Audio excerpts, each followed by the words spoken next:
everyone, welcome back. My name is Cait St. George. I am the manager at Cream City Yarn and I am teaching you how to knit a Fair Isle hat.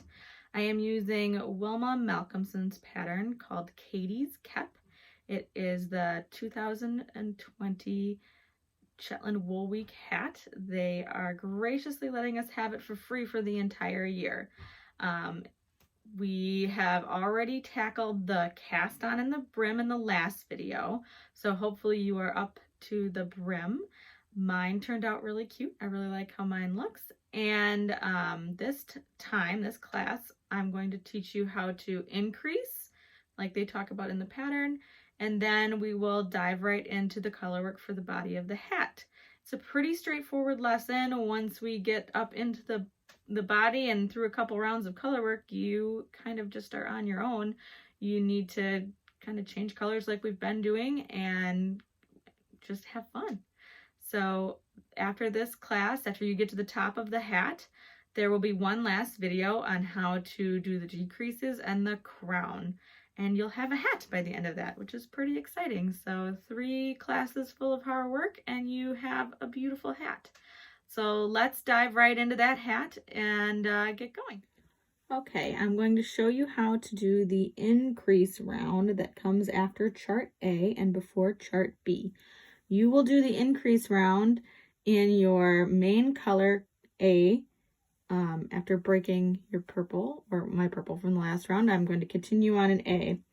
The increase round states that you knit 5, make 1, and then you'll see that the increase has little parentheses around it. It's going to say knit 4, make 1. That's your repeat. You will repeat knit 4, make 1, knit 4, make 1, all the way around to the last 7 stitches. And after that, you'll knit 7, which will give us a body count of 168 stitches. And it's setting us up for chart B, which we will move on to next. So to do the increases, we're going to, I've got 1 stitch already on. That's just so I lock my stitches when I put my knitting down. I never leave my marker out because that's the quickest way to lose your markers, and we like them. So we try to keep them as much as we can. So I'm going to knit 5, 5, and then she says in her pattern and her key on how to make 1 stitch is you go down into the stitch below. So do you see that little gap right here? I'm going to take the tip of my left hand needle and insert it into that stitch there, and then I'm going to take this right hand needle and go into the back of that stitch, and then I'm going to wrap my yarn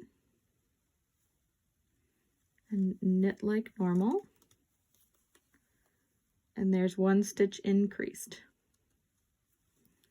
Now we're going to knit 4,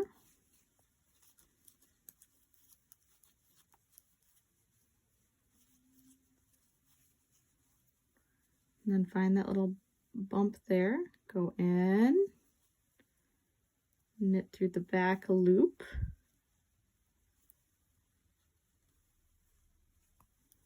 and knit 4 more.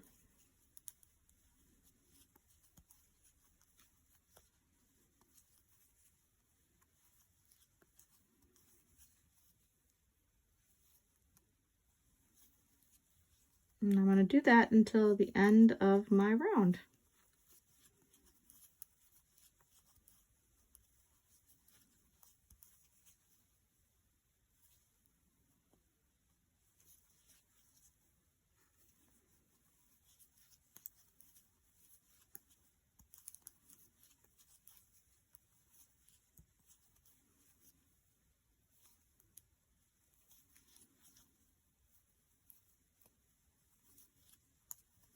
If all goes well, at the end of my round, I should have 168 stitches on my needles.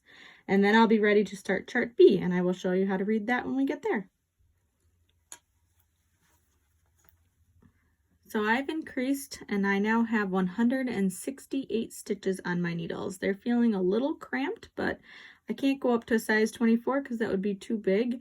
Most human heads are around 21 inches. Some are a little bit bigger and a little bit smaller, but not very many are 24 inches around. So the hat won't fit on a 24 inch. So I will be just nice and toasty on this little guy here. For most of my increases, they landed in between the white, which is very clever of Wilma, who wrote this pattern. So you can't see the increase, but I used to have 2 stitches here and now I have 3, and it looks like that all the way around except for my last bit that didn't have that right here and right here. So right at the beginning and the end, I don't have the 3 stitches in between my white stitches. Next, we are going to move back onto chart B, and we're going to get our chart reading skills back out again. And this involves a little bit more thought because there's more to this chart. We are going to knit the next 2 rows in the solid color of our background. So that's an easy 2 rows if you've been. So I'm now ready to start my color work. I'm going to start with blue, which I've written my little reminder on the side to remember it. And I'm going to knit my first stitch in blue, and then I'll have 2 stitches in white, 3 stitches in blue, 2 in white, 1 stitch in blue, 2 in white, 3 stitches in blue. Do you see the pattern there?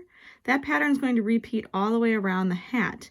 Hopefully the last stitch of my hat will match up with the last stitch of this repeat, and I will show you how to attach your blue and get going on the body part of your hat. Here I am ready to add my blue. This is the first stitch of my round, so I'm going to add my blue, leaving, oh, that's too long of a tail. We're gonna back it up.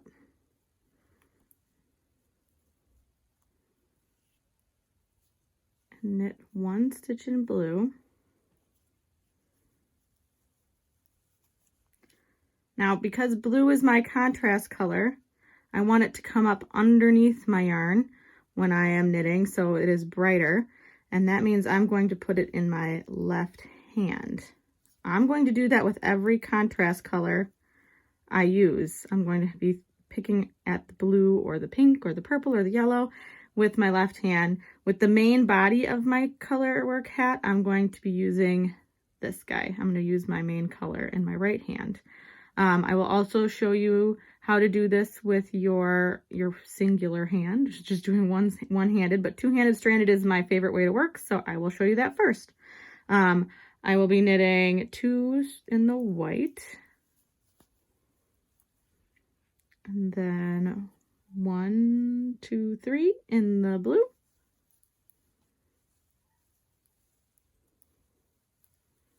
back to 2 in the white. Oh, dropped a stitch. So if that happens, you just carefully pick it back up, put it back on your needle and knit it. No big deal.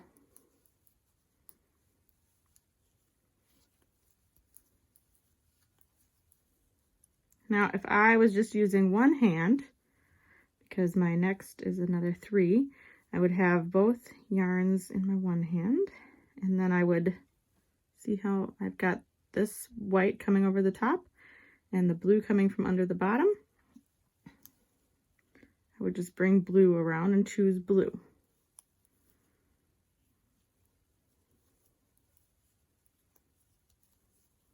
So now I'm going to move back to white. So I drop the blue and pick up my white and knit with the white. See how my yarn is not tangling? You can still do that with one hand. See how it came over the top?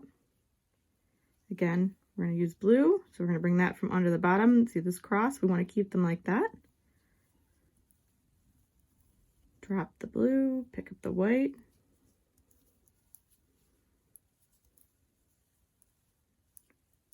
Go back to blue.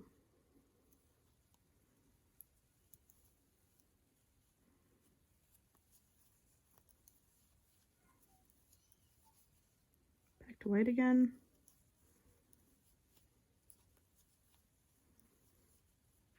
And now I'm going to go back to two-handed. You'll see how I have my blue coming across from the left and my white coming across from the right. that keeps my yarn from tangling, and it also shows me very loud and clear if I have crossed them in any way, because if they're twisting, it'll pull. I'm going to continue on in this blue for another couple rounds, and I will see you back for another video when I get to the next color, so the pink. So I'm about to finish my first row of pink. I finished my blue row and I just broke the yarn. See, I'm not carrying any yarn up the inside. If I did that, my tension would be weird. And this next row, the second row of the petals of the flower in Katie's Cap, is going to use a technique called catching floats. General rule of thumb for fingering weight hats like this, you don't want to have you don't want to carry yarn more than about 3 or 4 stitches in any row, because then it starts to get tight and pull your hat in funny directions. To avoid this, we do something called catching the float. I'm going to do this on the first stitch. If you miss it on the first stitch, that's okay, or if you get kind of nervous.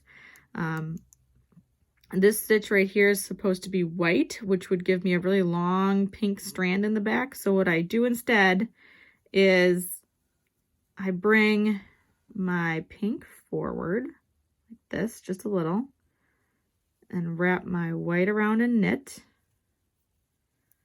with my pink over the top.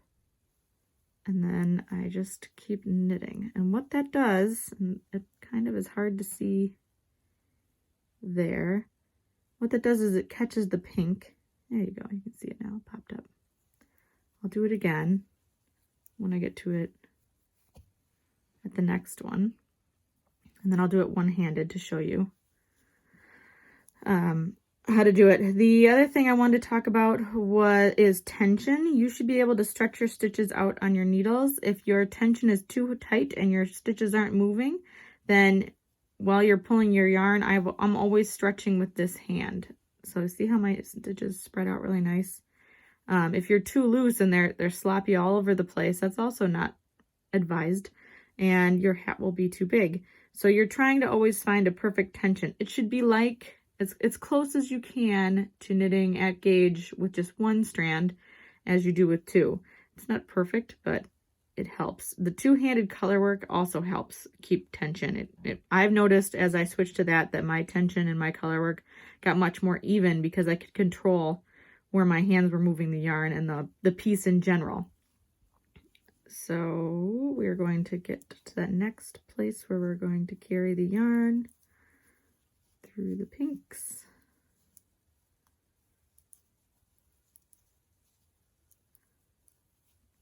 And conveniently, the part where we carry or catch our float, because this would be way too long in the back, is on top of the pink. So again, I bring my yarn forward, knit with my white, bring my yarn back, and keep knitting. And I'll flip this over and show you what it looks like.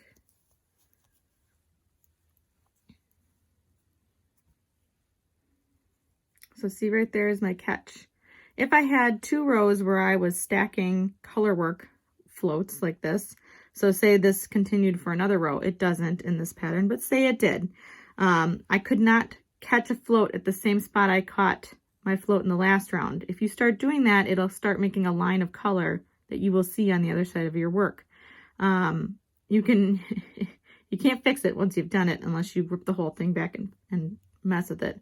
So it's just a good thing to keep in mind. What I do if that happens, so say this is another row I would repeat, I would catch my float on the stitch afterward, and then I would have my catch be here. So I'll have a catch there and a catch there. If that doesn't make sense to you, maybe if you keep knitting colorwork hats, it might. But for those of you who've knit a couple colorwork hats, or it is kind of sinking in, refer back to this later maybe. I'm going to do one more and show you how to do floats, how to catch floats with one hand.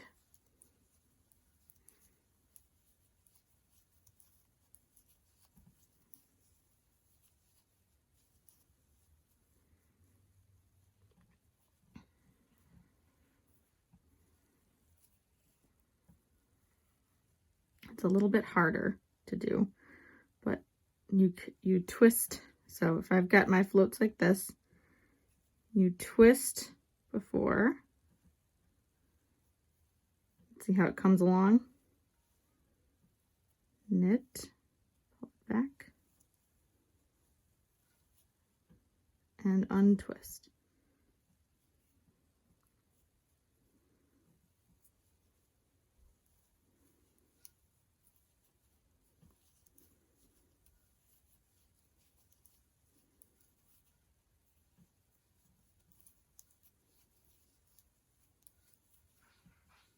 Same result. Nice even floats on the back, nice and stretchy. No big gaps of color. This is my end result after all of chart B is completed. I have the little flower motif, the little border stitches, super pretty. And this is what yours should look like when you finish chart B. My insides, as you can see, there are no super long floats, which means there's nothing to get caught. Hopefully my float video was helpful. If it's not, I will post video or a link to a different video that helps more with floats in the comments. If you like everything we're doing here, be sure to follow Cream City Yarn on Facebook and Instagram and give us a little shout out if you like. If you want to follow me personally, my Instagram handle is Cait St. George, so very easy to remember. We will be back, or I will be back on my next video to help you finish the crown. We're almost done, guys. You've almost finished this Colorwork hat. Yay! Have a great night, and I'll see you next time. Bye!